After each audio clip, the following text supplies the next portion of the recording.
E agora, pessoal, eu quero convidá-los para um tema muito importante, um tema sério que aqui nós vamos tratar.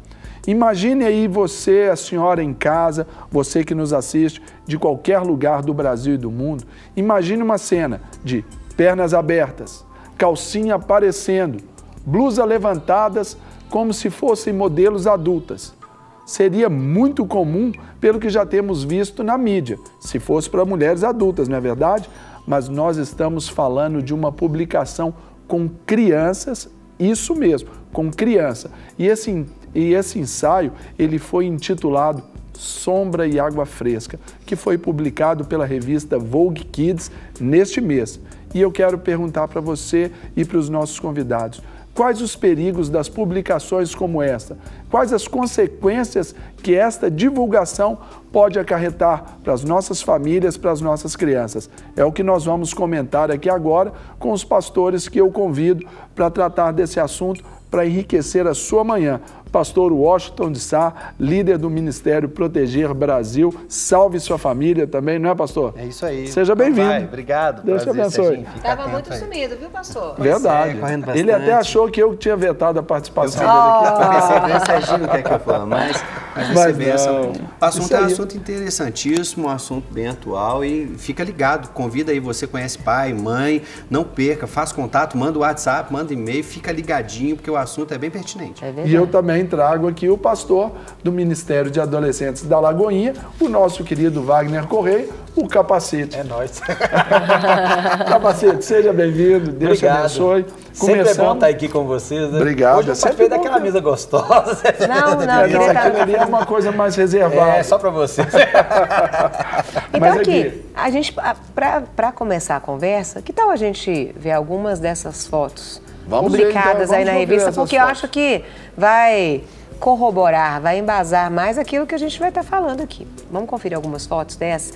Olha para você ver essas primeiras fotos, pastor Washington. Pois é, né? Será que são poses assim, bem legais para criança? Ou seja, um ser humano em formação está sendo exposta às pessoas que estarão vendo essas imagens, especialmente aquelas que têm o seu distúrbio comportamental para atração sexual com crianças, o que ela tem como estímulo diante de imagens como essa? Isso aí. Será que realmente são imagens inofensivas, né? Aí já responde até a pergunta que eu fiz, né? Quais os perigos de uma publicação como essa ali? Ali, né, a gente sabe que uma das janelas da alma que nós temos são os olhos. E aquele que já tem essa propensão a desejar a criança ali, manter relações, aquilo ali é um prato cheio, né, Washington? O senhor tem criança, tem especialmente filha.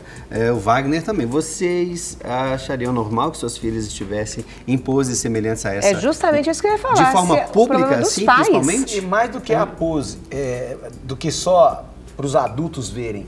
E as crianças que vão ver e serem estimuladas a também vestirem assim. Nós sabemos hoje que as crianças hoje ditam tendências, modas. E a publicidade sabe disso de uma forma, o marketing usa isso de uma forma tão perniciosa que acaba o quê? Elas estão cada dia inculcando na cabeça das crianças, através de toda a mídia, modelos, formas de pensar, e essas crianças vão obrigando muitos pais até a fazer dessa forma e vestir dessa forma. Mas eu pergunto, para que haja uma foto dessa, precisa de autorização dos pais.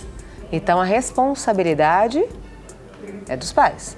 Como que vocês veem isso? Porque mas acontece que os pais não estão tendo discernimento e sabedoria em várias áreas. Não é só nessa área da sexualidade, da sensualidade, da forma de vestir, até mesmo na música, na dança. Você vê hoje vários vídeos na internet de crianças que são danças pequenininhas dançando funk. Esses virais, né, na internet, essas coisas todas, sensualizando ali. Agora, quando a Carol fala sobre isso, de ter uma autorização dos pais para esse tipo de exposição, o pai também ele já começa errado quando ele pensa até na exploração da imagem, no din-din que ele pode ter, né, com a venda daquela imagem, a venda ali do passe da filha ali. Ali faltou duas coisas básicas, conhecimento da lei, o Estatuto da Criança e do Adolescente, que fala sobre expor a criança, colocar a criança numa situação, por exemplo, de ato libidinoso, que se faz menção, o ato libidinoso é sensualidade e lascívia. Então, uma vez que tanto a revista propõem uma situação como essa, como os pais, eu vejo que faltou essa informação. Estudar um pouco mais a temática da proteção integral da criança para saber até onde aquilo se torna legal ou é ilegal contra a lei, e é o caso, menção contra a lei. A criança aprende, como Wagner disse, por modelação, observando modelos. É a primeira forma de aprendizado da criança. E a criança observa modelos na mídia, nas publicidades de moda. As coisas, ela não copia, é então para ela é natural. Condutas. A criança, a linguagem dela é a ternura. Ela não vê maldade em se expor daquela forma e não geraria nela um problema de ordem psicológica, sintomas psicossomáticos, nem disfunções de comportamento, se fosse apenas num ambiente semelhante àquele. Só que a criança começa a ter na sua memória um registro de que é normal. Daí a pouco ela começa a ser assediada, ou seja, o que é pedofilia? A atração sexual de um adulto por uma criança. Então, as pessoas que sentem atração sexual por crianças começam a assediar essas crianças, fazer elogios, erotizar os contatos. Que bonita essa pose. Nossa, essa daí foi perfeita. E a criança acaba essa situação. E já fala até do corpo, né? Seu corpinho é tão lindo, você é tão... Parece agora, com a fulana de tal. Eu somando essa questão do ósteo, eu vejo que, em partes, essa criança não sofre alguma coisa de ser estimulada para essa, em partes. Porque se nós somarmos todas as outras coisas que vêm para a vida da criança, através das músicas, dos desenhos, somando tudo que é de informação que ela tem, será que não vai influenciar? Será que essa gama de informação, essa sensualidade mais cedo, essa erotização mais cedo, uma música que estimula isso, um namoro mais cedo, um ficar mais cedo, isso tudo que o mundo está vivendo em volta das crianças, será que essa gama de informações que ela está recebendo não vai trazer, somando essa questão do vestuário também, alguma informação? Não, é claro que traz. Quando eu digo que apenas a situação, é porque apenas as fotos. A criança, como eu disse, a linguagem inicial dela é a da ternura. Imagina se sua filha, você propor fazer um ensaio fotográfico em casa, é uma brincadeira, tô com o papai, ela não tem a interpretação de conteúdo maldade, erótico, ela não tem discernimento, não é nem a maldade, o discernimento sobre o envolvimento sensual, com o objetivo de produzir no outro interesse pelo seu corpo ou pelo ato, pela prática sexual. Então é uma linguagem ingênua, inocente. Ela não entende, mas o comportamento, ela espelha e assimila um comportamento inapropriado para a idade, que vai despertar em outros um interesse por ela, especialmente nestes que eu disse que sentem atração sexual pelas crianças. Então é expor a criança, é deixar e tornar a criança um ser vulnerável com imagens semelhantes a essa. Até porque 90% em média dos abusos sexuais, violência e exploração sexual contra a criança é de homem para criança e sexo feminino. Então, o homem ele tem a atração pelo olhar. A mesma atração que nós, que somos saudáveis, sentimos pela esposa, pela mulher, quando se veste sensualmente, na núpcias e etc., o olhar que o homem tem para a mulher, o pedófilo tem para a criança. Um olhar de desejo, de lascívia, de olhar com maldade. Então, se eu coloco uma criança numa... Imoral. Se eu coloco uma criança numa situação dessa, vulnerável a estes olhares, eu começo a despertar nela o interesse. Aí, no segundo estágio, ela vira um alvo. Um alvo. Um alvo de perto ou de longe, porque quem está longe vê uma... Eles caçam de qualquer forma até encontrar essa pessoa. Sim. Ou aquele que está próximo. E seja ele na escola, seja ele na própria família, em qualquer lugar, ele vai saciar o desejo dele procurando essa criança. E, Carol, só uma situação aqui que é dentro disso. Quando nós estudamos a temática da pedofilia, da violência, exploração e abuso sexual, a maioria das vezes, o abuso é cometido, na maioria das vezes, por pessoas intrafamiliar, pessoas da família. E por pessoas como se fossem da família, porque a última barreira a ser vencida é o acesso, não só a pessoa aceitar a possibilidade, mas o acesso à criança.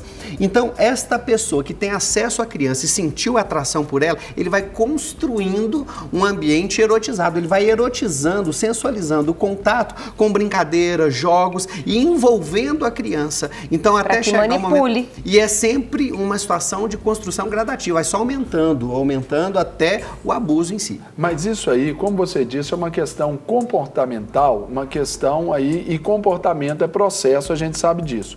Se essa criança ela já vem nesse viés, ela já vem com esses estímulos todos, aí já de se mostrar, de aparecer, naturalmente ela é produto de um meio.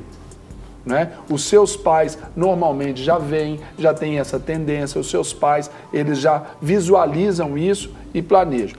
Nesse caso, especialmente aí da revista Vogue, né, que é o que nós ilustramos para o nosso telespectador, a sociedade, ela tem que manter-se calada, aceitar, ou a sociedade tem que se manifestar, repudiar, e de que forma?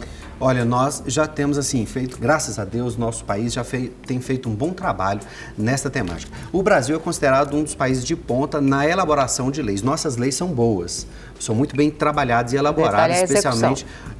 Nós temos muita dificuldade na formação da rede para a garantia de direitos da criança, desde o Conselho Tutelar até o Judiciário, a área da medicina também, mas esse assunto já tem sido muito amplamente discutido no Brasil, especialmente desde a CPI da pedofilia. Então a sociedade não está muito crua, não está mais assim tão inocente como era há 20, 30 anos atrás. Então tem a informação, tem as leis, as pessoas estão atentas. O trabalho que o Magno Malta fez brilhante na CPI da pedofilia e agora também na proposta dele aí, em entrar contra a revista nessa situação, o próprio Ministério Público, Dr. Guilherme Shelby lá em Brasília, com o programa Proteger e a sua atuação no Ministério Público Federal e em palestras pelo Brasil. Lagoinha, nós temos lá o Proteger Brasil, no Espaço Infância Protegida, concurso, capacitação, treinamento para pais e pessoas que lidam com a criança, para fomentar a discussão sobre a temática. Então, pastor, esse é um assunto que a sociedade tem discutido. E é claro que nós não podemos nos calar e nem aceitar. Uma vez que nós já temos a informação e ela é amplamente discutida, assistir e achar normal. Não é normal. Uma criança exposta de forma sensual... tem que nos incomodar. Tem que incomodar e nós temos que nos posicionar e buscar, ou seja, olha, a lei aqui, essa imagem me incomodou, notificar a agência de publicidade e não calar. Por exemplo, você disse aí, notificar a agência de publicidade. Por exemplo, nesse caso aqui da Vogue, sabemos que a revista ela tem o seu interesse comercial, ela tem ali ele tem um público para ser atingido e eles fazem de tudo. Mas será que na hora dessa publicação ali, ninguém viu, ninguém deu um grito, um editor, um supervisor, alguém para falar assim, gente, isso aqui está apelativo demais. Mas eu percebo a insensibilidade em todos os setores. Eu não estou falando de, porque vocês são evangélicos, vocês são cristãos, ou nesse discurso, mas no discurso da moral, no discurso da família, no discurso da sensibilidade do que o mundo está vivendo hoje. Segundo a reportagem que eu li, ninguém manifestou em todos os setores da revista sobre esse assunto. Mostra a dessensibilidade ou a falta de sensibilidade desse grupo todo que manipulou todo esse material. E a coisificação do ser humano, né? Porque é uma coisa. É um objeto. Mais uma vez, um objeto. Mas até porque moda, culturalmente, já por tradição, sempre envolveu pré-adolescentes no contexto da moda, com desfiles, com sensualidade, com semi-nudez, ou seja, transparências. Então, infelizmente, moda sempre foi um ambiente de exposição e vulnerabilidade para esse público que é considerado também o público de pedofilia, que são as crianças até os adolescentes de 14 anos. Então, esse público de adolescentes e pré-adolescentes sempre esteve inserido em modas e desfiles. Culturalmente, nós ainda temos alguns problemas, como o Wagner disse sobre a moda, como as músicas que têm conteúdo pornográfico, que não deveriam ser exibidas para crianças, os funks depreciativos na figura feminina, especialmente com a criança novinha e desce novinha. Então, nós não podemos, assim, ver algo semelhante e achar normal, porque a gente veio assistindo moda e desfile e acha normal para mulher adulta. Para criança, não, porque é um ser humano em formação e não tem capacidade de entender o cenário que ela está exposta. A mulher adulta, sim, ela entende da sensualidade, ela entende de como a sensualidade vai atrair interesses. Ela usa esse poder. Ela usa isso, mas a criança não, a linguagem dela não é esta, ela não tem capacidade de defesa e interpretação até dos olhares e dos sentimentos que aquilo vai gerar. Então, nós precisamos colocar as crianças a salvo desse tipo de situação. Por isso existe o Estatuto da Criança e do Adolescente. O exemplo da Vogue foi somente um exemplo, né, gente? Pegou um caso, mas as crianças estão sendo expostas o tempo inteiro nas redes sociais, a gente comentou, fotos dos próprios pais, colocando incentivos. Com agora, as novelas. Novelas, filmes, onde usam crianças, isso tem sido algo, infelizmente, corriqueiro.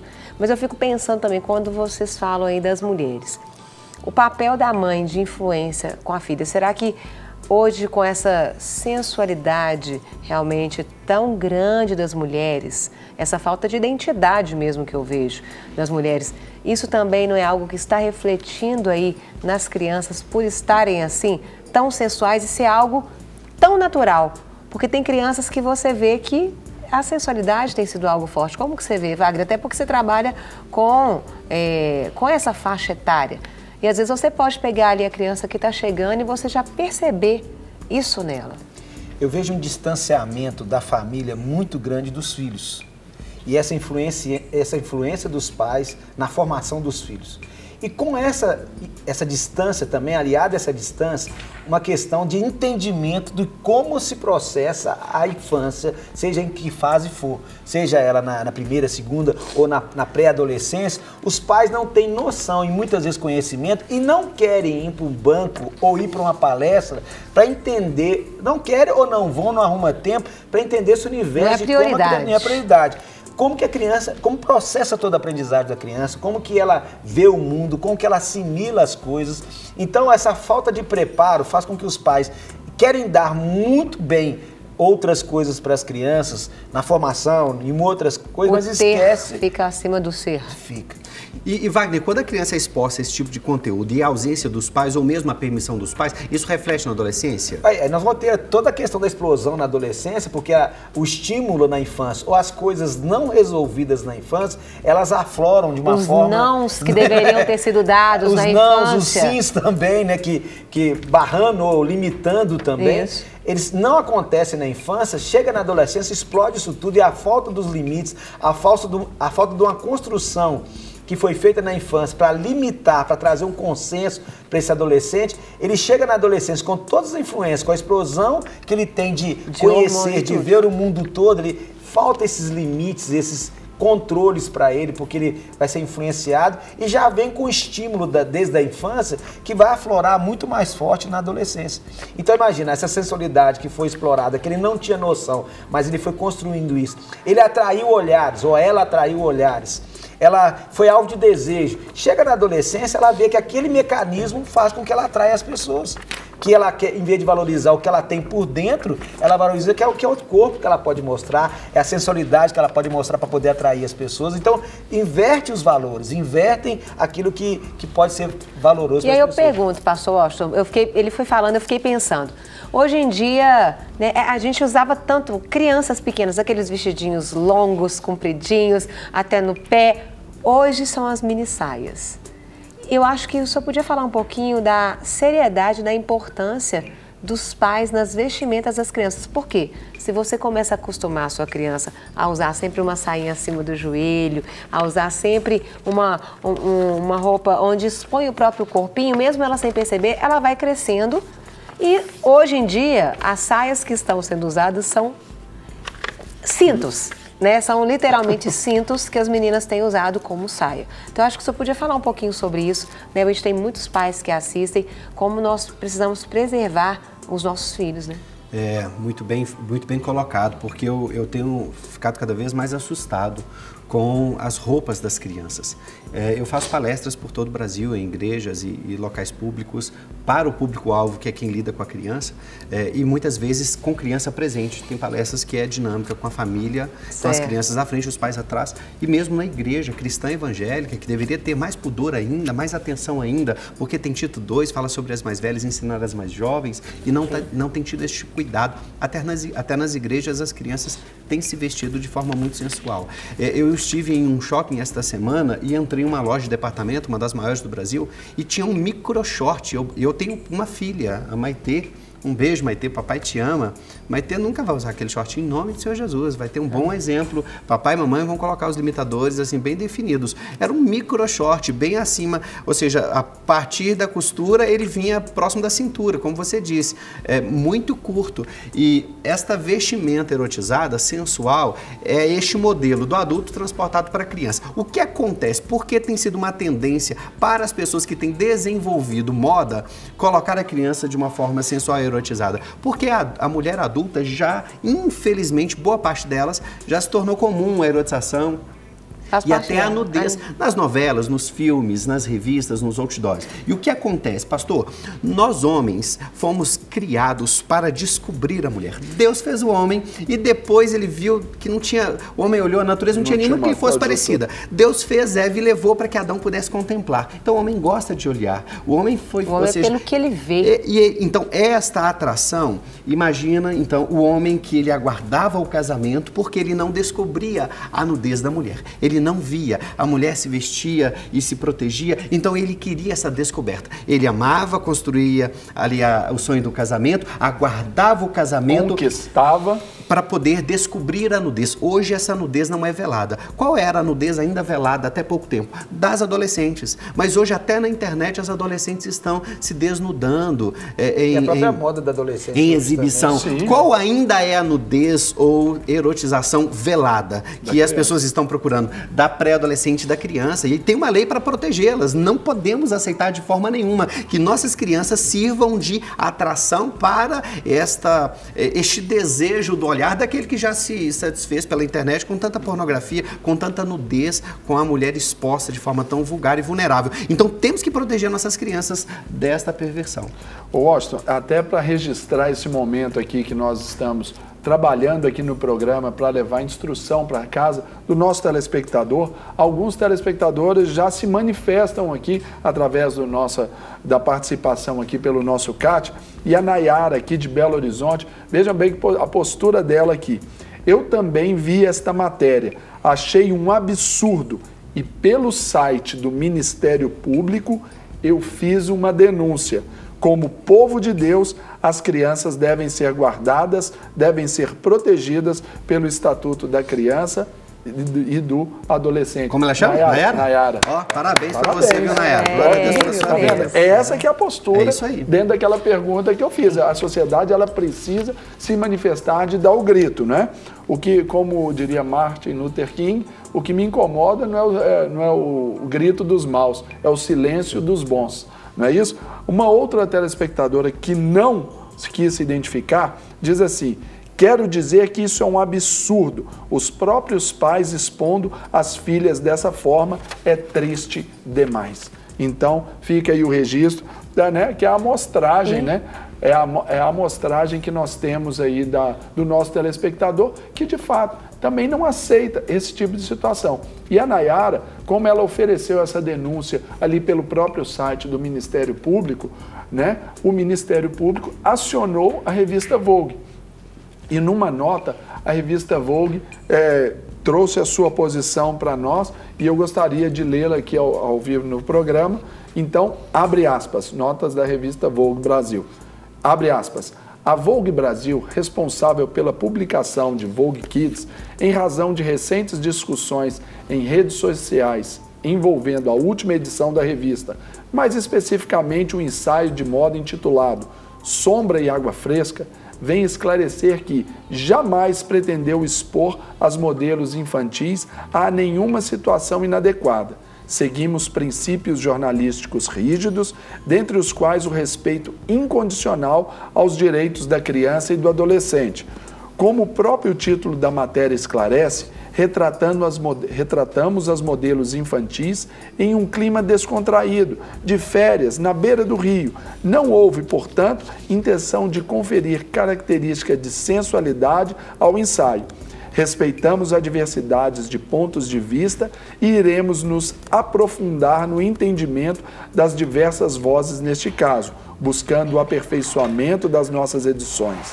Repudiamos, porém, as tentativas de associar a Vogue Kids ao estímulo de qualquer prática prejudicial aos menores. Lamentamos que o assodamento e a agressividade imotivada de algumas pessoas tenham exposto desnecessariamente as menores que participaram do ensaio, que são nossa maior preocupação neste episódio.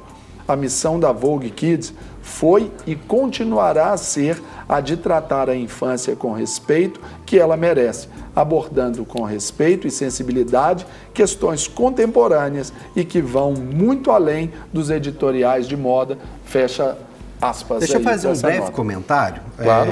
Pode fechar em mim aqui, se possível. Vogue, presta bem atenção, você e toda a sua equipe.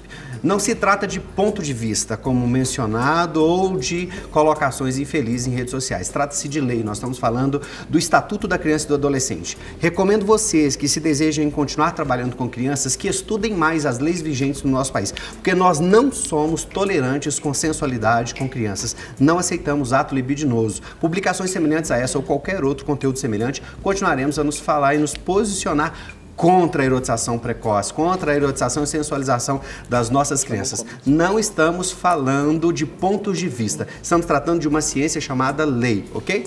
Muito obrigado e espero que vocês aprendam a trabalhar com crianças aí no nosso país. É o nosso grito, né, nessa manhã aí. Posicionar. Temos que nos proteger as nossas crianças, né, Mas falta de ouvir que tem muito homem dizendo, até mesmo adolescente, que falar que essa criança, em qualquer idade que ela esteja, ela foi sensual, ela me instigou, ela fez isso.